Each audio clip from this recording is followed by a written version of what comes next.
love to send a message. Just a question for you to keep by the side, then we'll answer it at the end of my session. What is your purpose? What drives you? Imagine communities where access to basic health is a luxury, not a right. Imagine pregnant women relying on traditional practices and knowledge because they don't have access to a medical person nearby. Let's imagine a world where kids missing school due to preventable illnesses. That was my reality, not as a nurse, but as a witness to stories of struggle and strength. Let's do a recap. During my school days, early school days, my primary school and secondary school, I was a very confused child. Actually, I was brilliant, but I was always confused every time the results are being announced in the assembly ground. Because I'll be at the behind. They were like, the overall student is Amina. I'll be very confused every single time because I didn't have any purpose. Nothing was driving me. I was just reading my books, coming to school and going back home. That was it. I advanced to my university days. I started university with two things in mind. Just to make my parents proud, that's my dad and my mom, and also to fulfill a desire of my mom because she wanted to be a nurse, but she couldn't. So these were the two things that took me out. After my first semester, second semester, I was like, Amina, you need to sit down and think. What really drives you? After this, it's just a short-term goal. After my graduation, it's just going to be, I fulfilled their dreams, that's it. No. I discovered that I need to study with purpose. I need to study for the knowledge, for the medical knowledge, because I remembered my community back home. They needed the knowledge. They needed the basic knowledge to thrive. They needed that. So I've worked in hospitals, not just treating people, but listening to their most lived realities. Women, children, and young people just want to live a healthy life. They want to live a life of purpose, a life of dignity, where they see their most lived dreams come to what? Come to life. Where they get to be a source of change, but they don't know how to do that. That was when I realized this, that true impact, it doesn't start behind the hospital, it doesn't start behind big offices, it doesn't start behind closed doors. It starts when you put yourself out there. It starts when people start to use their voices. When we stop waiting to be chosen and start showing up in our own spaces as leaders. So nursing just became one part of my journey. But the transformation began when I attended a 2-day workshop. It's about tech leaders. I discovered that my passion to come back home and work with a global international organization to practice the public health I wanted was actually a short-term or non-sustainable part of my goal. What I really needed to do was to be here, to be the source of change and lead others to change. So I started speaking up, using my voice to speak up, to speak in different programs, because I came to realize that what I said actually empowered those young ones to actually live their dreams, to actually start. From stories that came up to me, Auntie Amina, I really gained from your session. And I would love us to have a mentor session for me, for you to put me through on how I can go about my advocacy, how I can go about living my dream. That was on and on and on. More, one became two, two became three, three became 100. I don't even know where my voice ends.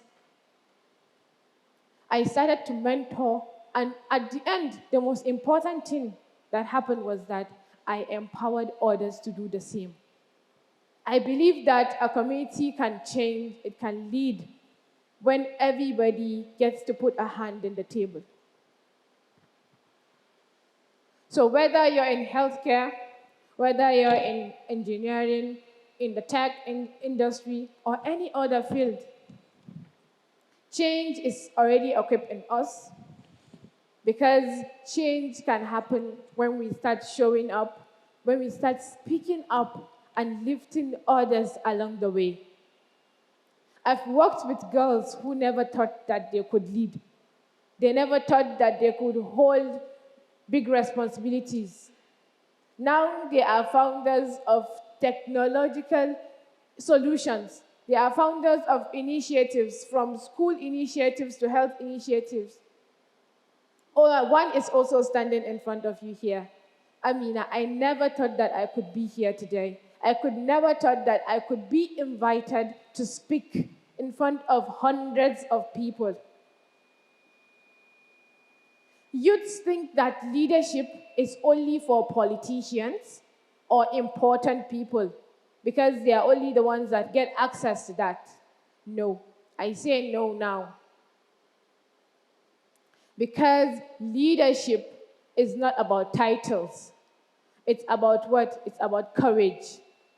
It's about showing up even when we feel unseen. Sometimes we need to shed our lights on someone for him to succeed. Sometimes we don't need the spotlight. Sometimes we need to see others grow. That's our happiness. It's about asking, what can I do with what I have at hand? Whether it's the skill, the knowledge. It doesn't have to be about the monetary value, that I can't help someone if I don't have money, I don't have the high position. No. You can start now. Just from a call, just a listening ear, you can actually impact a life. So your story matters. Your voice matters.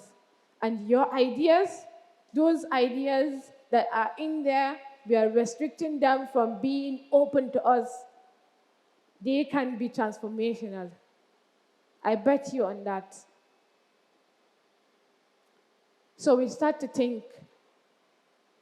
At the end, it all goes back to when people start living with purpose, when you drive your life with purpose, with passion, communities lead change, actually. The change we see globally, it happens here because it has been happening. Not once, not twice, not thrice, but several times. So change for those communities becomes not just possible, but unstoppable. So my mission right now is clear after standing here. We are going to build more platforms where these young people would have a space to voice out their ideas, to be able to lead their communities to change, to be able to stand up and, yes, own their place on the table of impact. Yes, the table we see, all the UN assemblies, all the global assemblies that are there, we get to have a place on those tables. Yes, you can be there when you start now. So as I stand here today, I'll send out 3 things. You don't have to be too loud to be heard. You don't have to be perfect to actually begin something. And at the end, you don't need anybody's permission. You don't need anyone to tell you to stand up and to lead. You just take the lead and move on, and everything is just going to set down. And your pathway is going to be very clear to you. With that passion, purpose, and the desire to actually change the world, change yourself, change the ones close to you, and change someone that you don't even know. So all young people that are waiting for the next generation of leaders to come, the future is waiting for you right now. It's waiting for me, it's waiting for you to get up, to own our responsibilities. So I will continue to unlock the potentials of these young people, to act up, to be on those tables. I will end with a quote from John Maxwell. He said, "We do not lead out of reward. We should lead out of responsibility." Because I consider myself a leader, I have this superpower to lead. I consider this as my divine power. Thank you.